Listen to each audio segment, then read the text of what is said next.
Moving on, UK is looking to salvage funds already sent to Rwanda as part of the now scrapped asylum deal.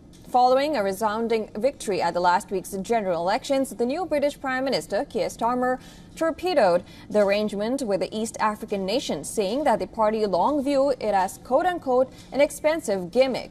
UK is believed to have sent $282 million to Rwanda by the end of 2023. A deal was signed for an upfront investment of $153.6 million to facilitate the implementation of the 5-year agreement. The new Labour-led government now seeks to recoup the funding to set up a new border security command to deal with small boat crossings.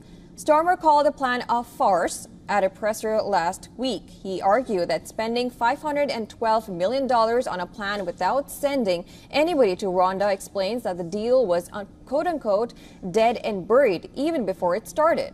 He added that Rwanda Plan, in fact, was never a migrant deterrent. Look, the Rwanda scheme was dead and buried before it started. It's never been a deterrent.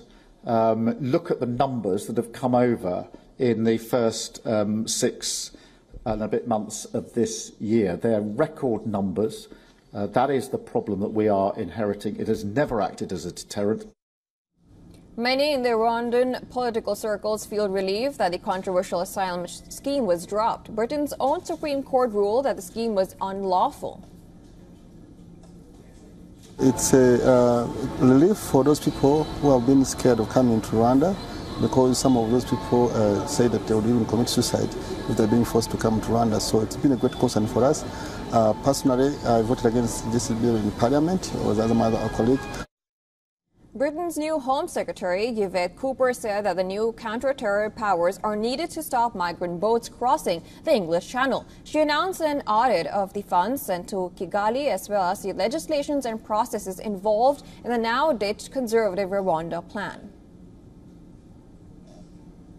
The Prime Minister has obviously set out the position on the Rwanda scheme, whereas we know the Conservatives ran this scheme for 2.5 years and sent simply 4 volunteers, as well as hundreds of millions of pounds. I will be auditing all of the details around the money and the legislation and the processes.